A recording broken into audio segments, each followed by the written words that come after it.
Tá sé sin táilte hiúún fásta tá me sé híos an ard a ratha in ar dheiscirt an dé.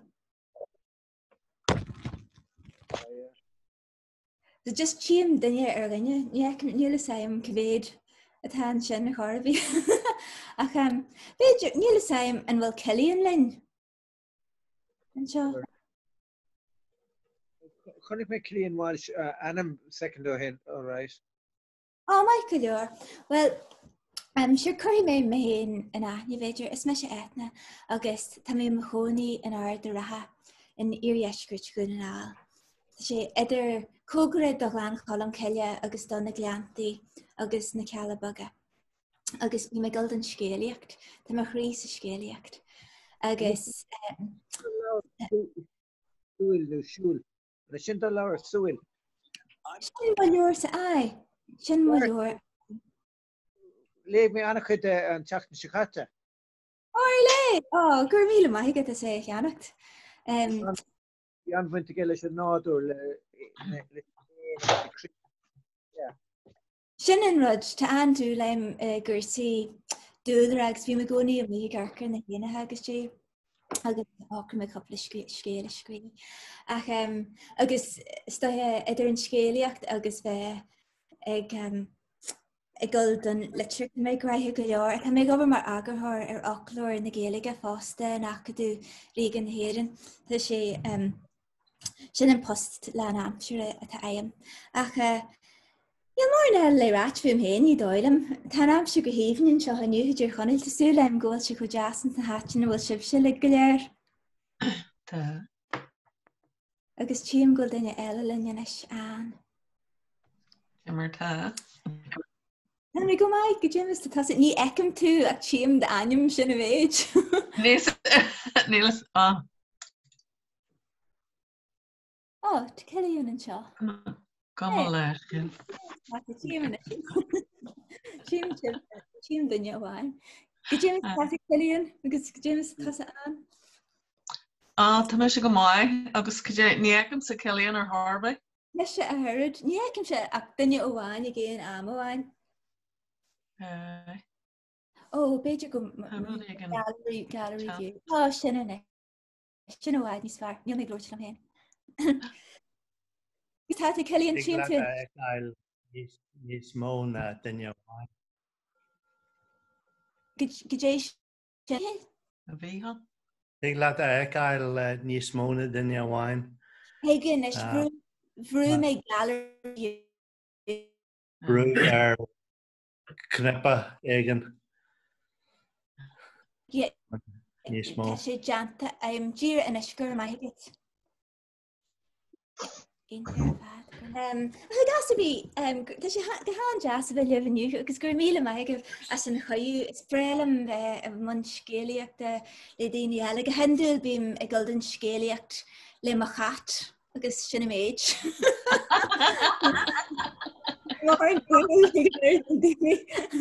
Sa níocht na sa ruúíocht ag si go háan deas. Go dtí an taimetáir an cat sagasa. Pitch. Tá sí dú dorathe pitch. P-I-T-C-H. Cat dú ach an camáid dú asa an taimetáir hí. Go hálinn sin an ra. Tá.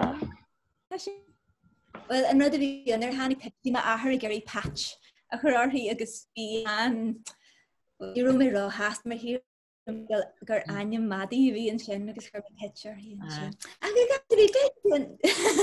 Beidir an sin mé jeú na bhéin agus an sa scéala sin inachta bhád sin siar na céta bliain agus an chéidir thula mé aíine thula mé ag an bhain sin hús an bheictih an grígraf ar bhar agus Gracie agus dála mé an scéal sin as agus bhí si go hénta ar fad agus tá áhar meillechan na scoil ar dúchas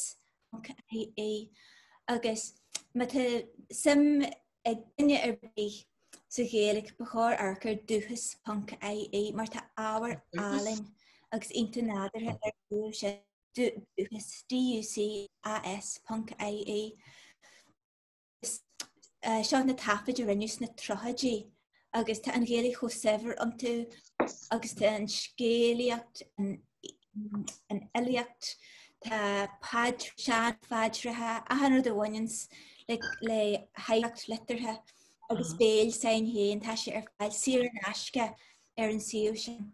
Agus an scéala anseo mé tá sé an chomáid agus scríomhan an bhean scríomh.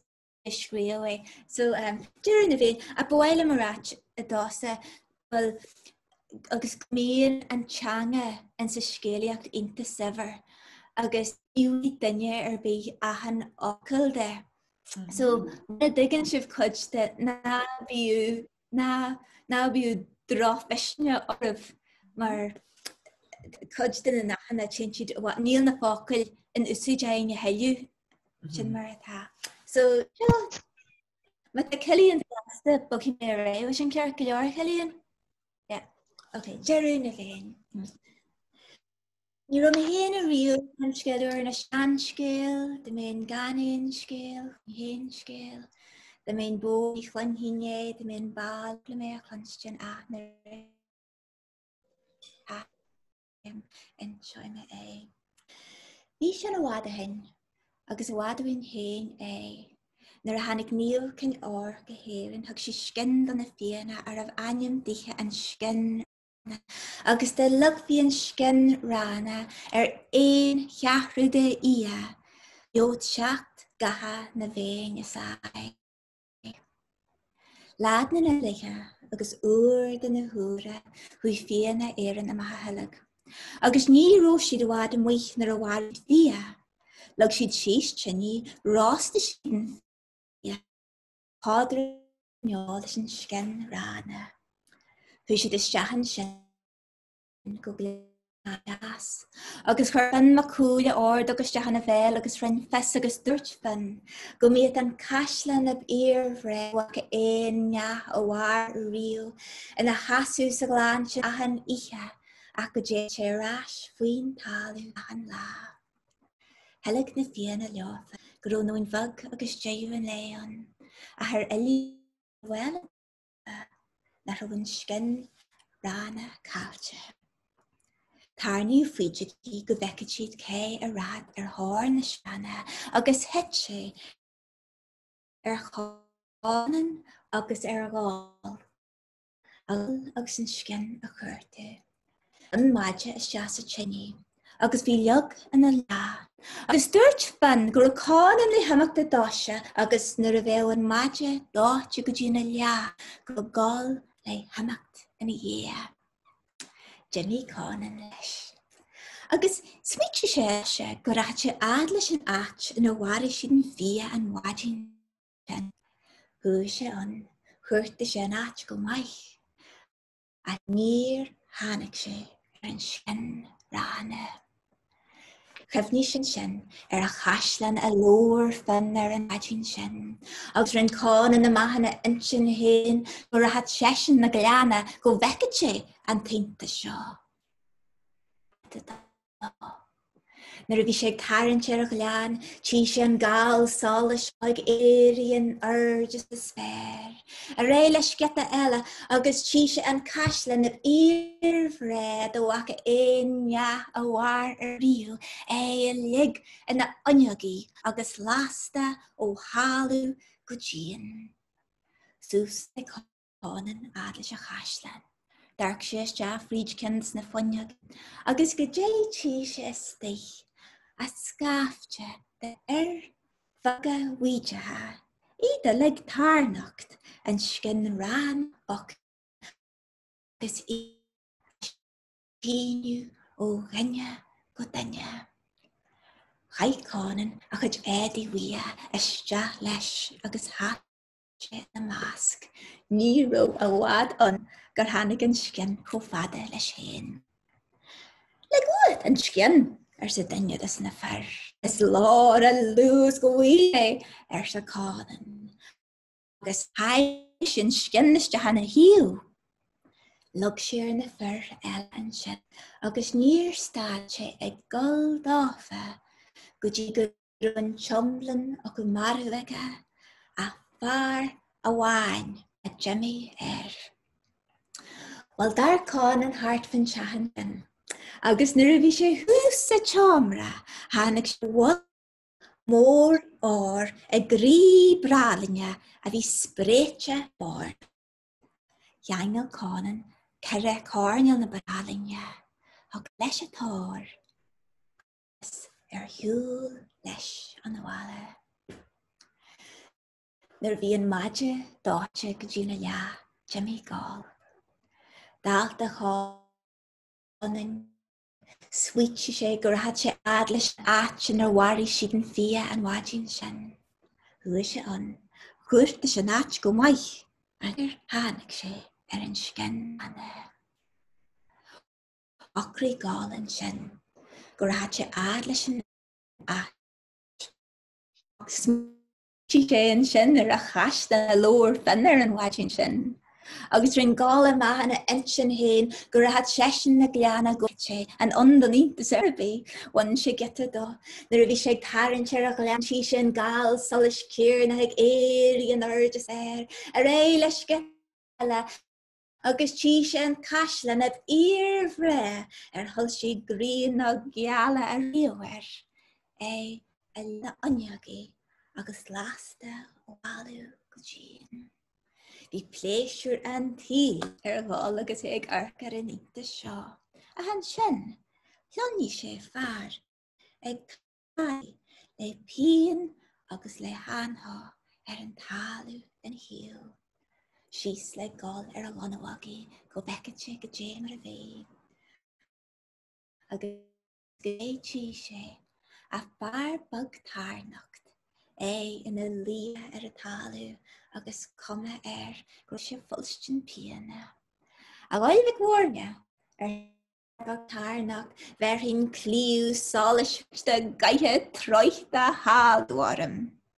Má sé dhéanaí agus farú na bhailte sa gáil, bhar sé grimga choisiir an áganna thóg san chaisí san ábare bhfuil bar choiste brua ar choiste brua was agus níor stad sigil dá gur ag sé an táganna sínte idir gá chuirtág fér. A gá leis an chliúsális agus suas leis adlis a chaan dark sé Jaffrey cin agus go dé tí sé stich a caia hór bhí an smotarí agus ag siúl an airlar. Is le gáil fríd an daras, bhainní gáil an a níor lugur siise é. Go dé áhar do smut a chail ar sa gáil.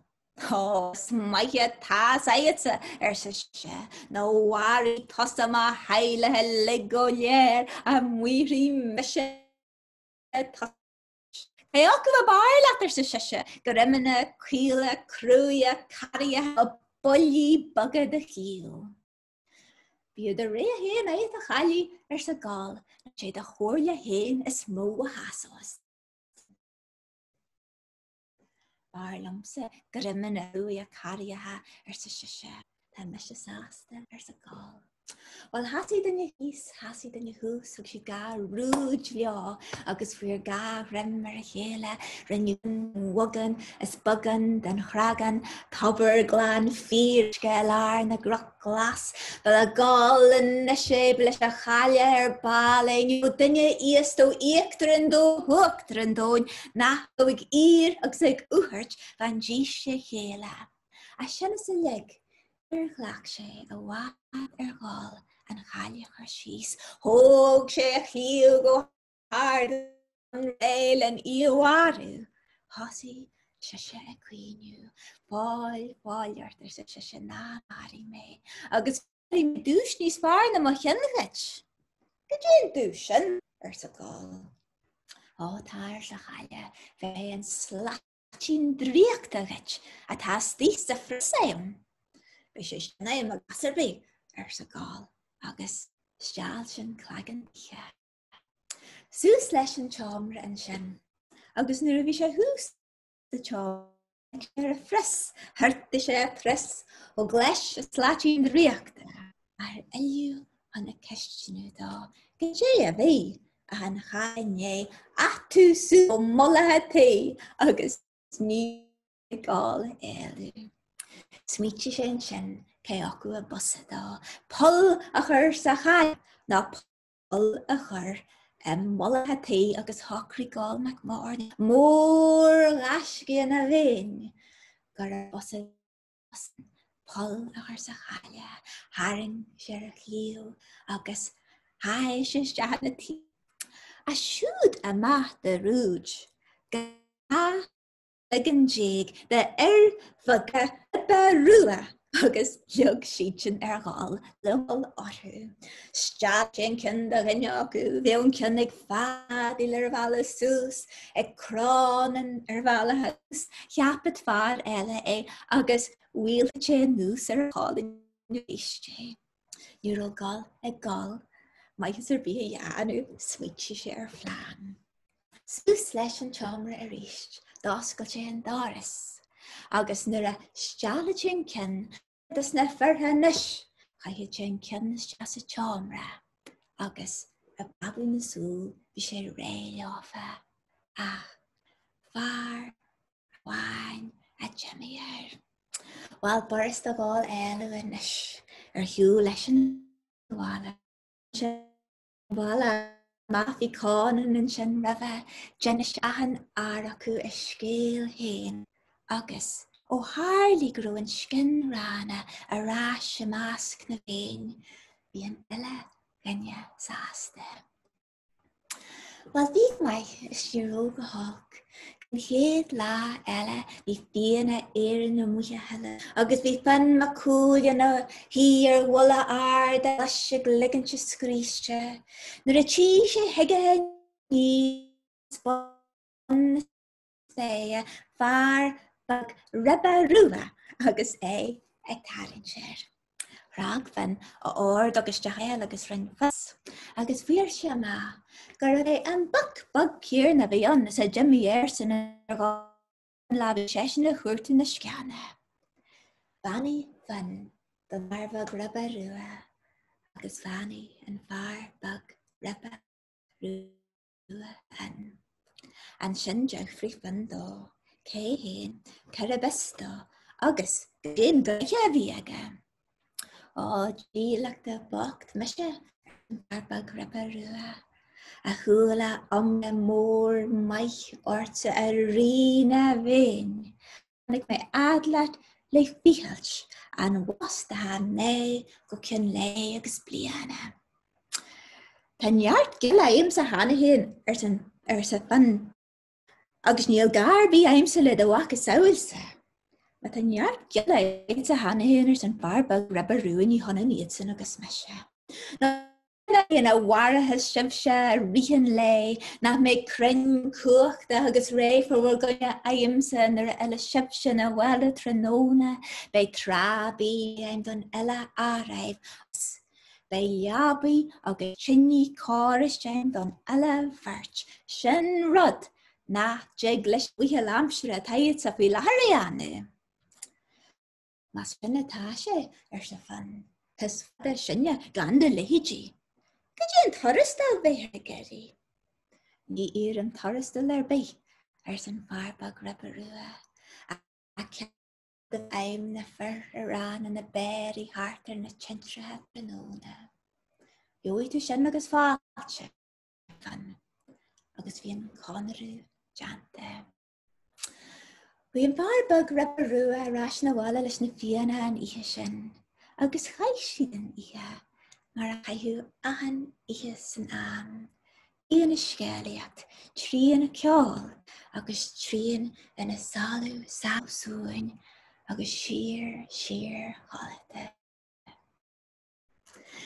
Da luithe agus a déirí an gríon an waidin dar ceann. Buithe an barbag ribba rua na hí, chymil sé was na húla de bhla de bhálaí ní sé éidean agus a ícla hir sé cheann. Agus nuair Jimmy fianna éireann a maithe heilg ní ro an barbag ribba rua wad na ní. Ahan úr warí siad bechianna éin, chais siad ar a talú é. Ní arna siad. Eliú na bhile don na fia an ihe sin. Áirí siad sa telag crin cuachta ag an airfag reba rua. Bhí trábí réagad an eile agus leabaí agus tinní córasteige don eile bhirt ba bhór intas na bhéin a nasc an dúlaí. Támala ní sin, hosaí hí siad síos agus an eile ganne ó go haid. Agus in ní sin a ríist, hosaí an barbag reba rua ran na bhar in na béirí hartar na tintre.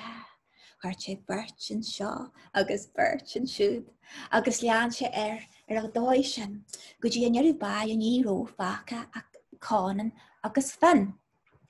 Anis ní teach le hiúil a ráhaid ar riú idir cánan agus fan, agus bhí ag an nearú sin go maiid.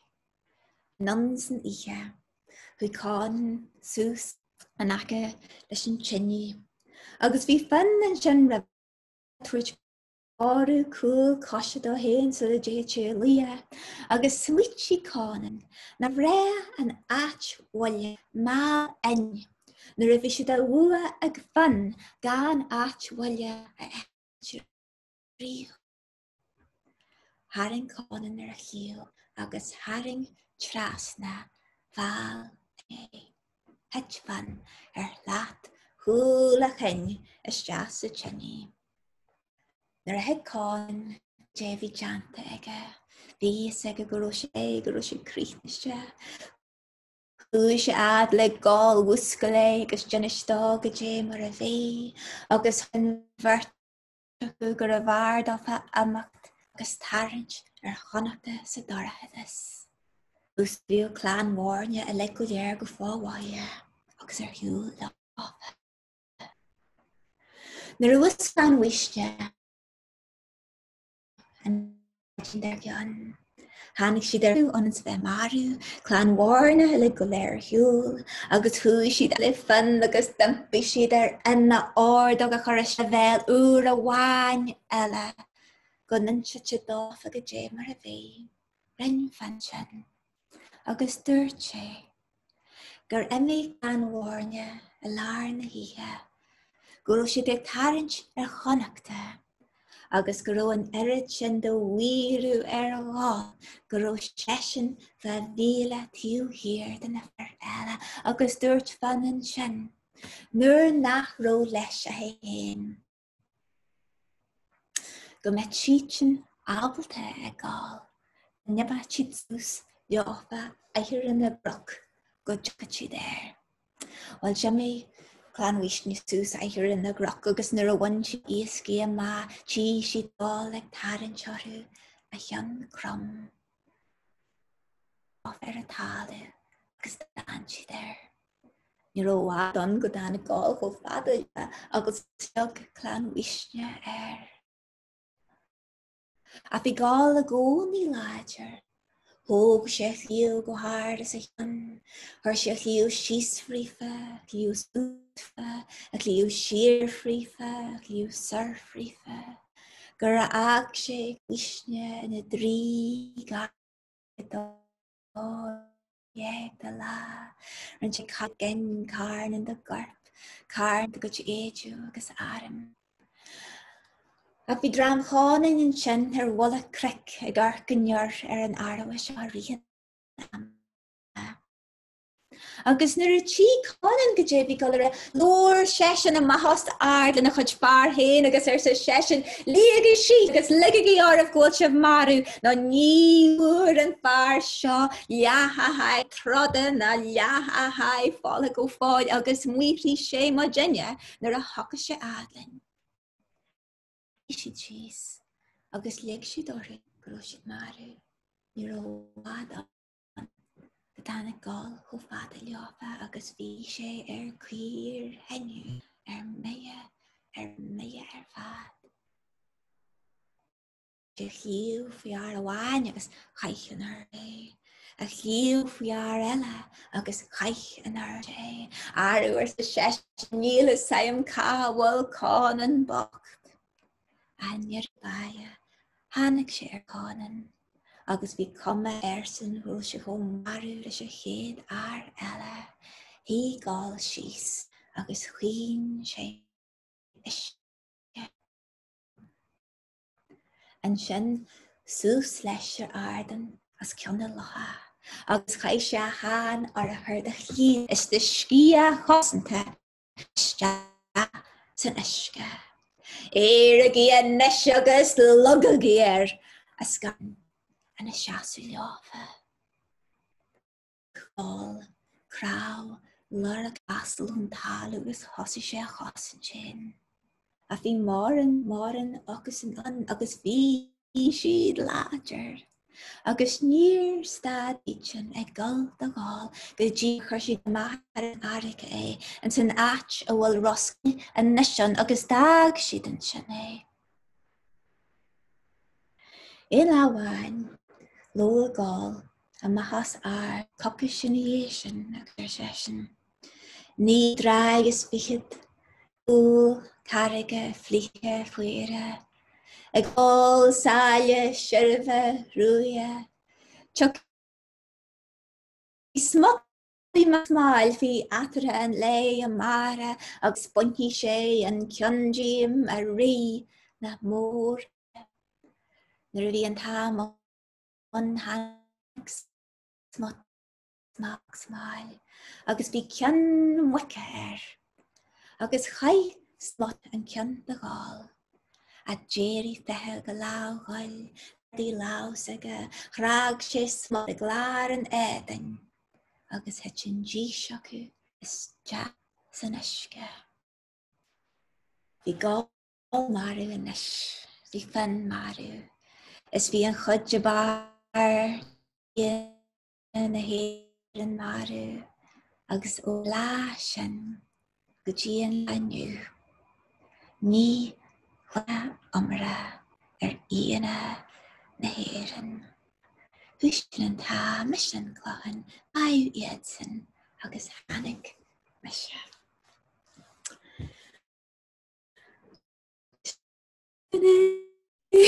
Sin scéal Jeún bhé.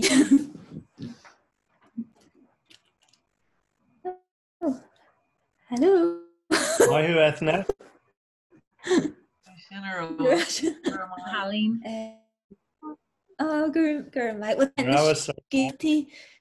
ten scéaltaí han acu go háan jazz. Mean an teanga ita fillite sa scéalaíocht. Agus me tá duine bhí a geirí acht ar hebhras na Gaeilge. Is cinse ghfuil sé ar fáil in sa scéalaíocht. Nílas daimon bhfuil sim me duine bhí. Bhfuil sim éibh sé sa scéalaíocht.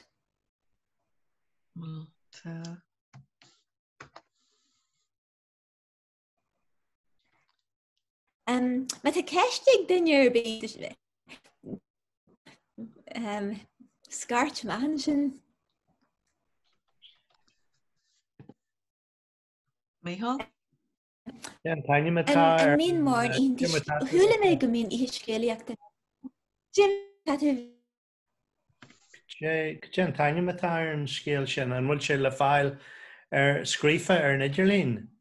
Tá a bhíhead. Tá an scéal sin tá sé le ar fáil in dúchas punk IA. Agus mé héans túiste tá sé an iscin síla úsid. So dúchas punk IA agus an sin ggóiste go conda húna ná. Agus tá sé ar fáil a máilechan scoil éan anrí. Agus jeú na bhéin an teagla le táir an scéal. Ní bheith sé fácail ar ácail mar na Scoil. A bheith sé cóg. Éan an tá sé hús an lean an leanta. Tá sin sé fácail sé. Éan infaí. Sna gleantaí. Tá an áit ar ólas agam. Tá sé go híomh Art for Glenn, yeah. bhfuil. Cinse. Tá an chóg idir na gleantaí agus gleanine.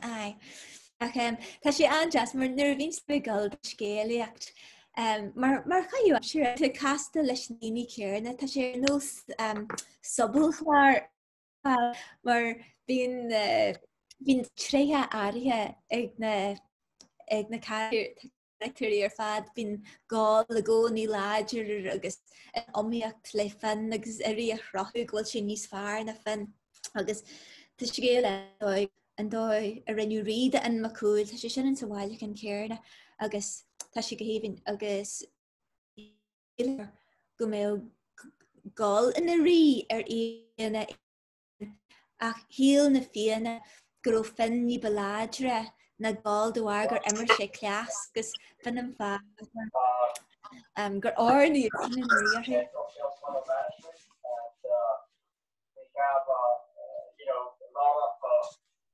I would say controls data around the CRM process that we are implementing as we speak. Please move to slide number 8, and this is slide number.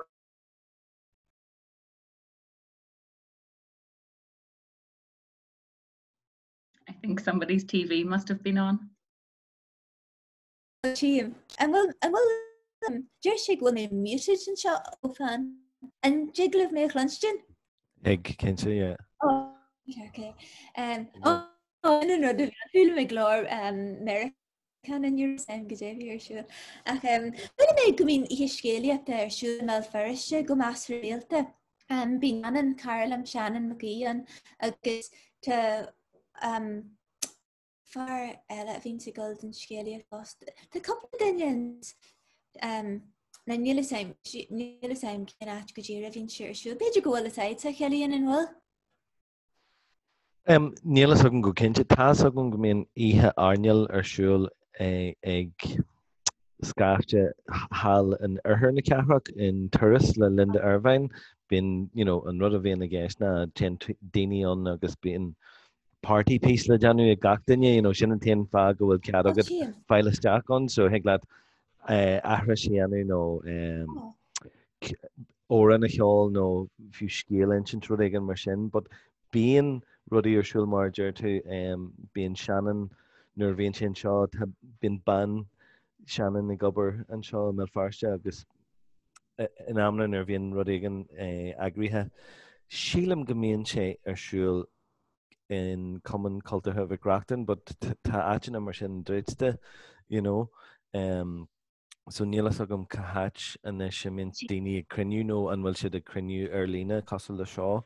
Níl an teola sin agam ach fecinn tú rudaí ar Gaeilge go bhhain ar Facebook an is agus a ríis bíonn rudí fógartha acusan go dé eile bhí me gorá. Just a gorá leat an sin tá níos lúna trí bhomate an sin agad Eithne ach ar bhhaile beidir coppla máú a thuirt do géine má tá siad a géirí a heiliú na scéaltaí seo eil. Tá agam ghfuil stuff cosúil leis an scéal sin ar fáil in seanathe sua ach an bhfuil leor bí eile nó bhfuil cruúsach de leor eile ar fáil nó an féidir leat a máú do géine? Go cinnte tá leor scríne sam go dtíon teidil tá ar nuair ach Eithne Ní Ghallchobhair a scríomh nuair siise scéaltaí ó glánaine ó na cruúthe an agar agus tá leor sin go héimhinn ar fad agus tá sé chur an agar ionta slachtmhar go dig idir léú go hána éasca agus so sin Eithne Ní Ghallchobhair. Tá leor eile seanachas na bhéin eile scéalaí na finne agus tá sé sin ar lína ag Ciaran ó Dibhín. Minníthir Google ar Ciaran ó Dibhín tá anmhain ó ábhar agasan ar saige agus he éisteach leis na scéaltaí sin a liú ag maia bannaí cheall liún sin é beidir gan na trí bliain ó hin ach bhí siise in na múnteir in scoil na grua agus is atá le na scéalaí seo níl go beidir lechanna beidir na bhfuil lechanna na lechan a bhhain tú ach tá sé scéaltaí bagad granúra tá an tú fásta agus ag sílam bhfuil dúchas puncaí ar an ais is fearr agus thomlan siar an aisce ar an idirlíon. Leor eile inis mé rochan se ó na ráise caiim ar bhain seo bhí si obair i mé first de fásta as ran na first rásin ní bhíl chuir siise leir álinn in áir le scéaltí agan agus so níor Google ar rásin ní bhíl tá an leir sin ar fáil agus a dluchas leis an leir sin fásta. Ach níl is bhfuil asna ar bí eile chelíonn. Ach go henú nuair a hén túisteach go siú amháin éG siú chi be leidena an sin agus be nascanna go siúhanna eile agus an chéad rud eile be tú go thomlann gofa leis an scéalaíocht agus ach Jeremy rud amháin in amití bín daoine chu ceistem ó go déon dóid a chuint tú rudí de gláán bheor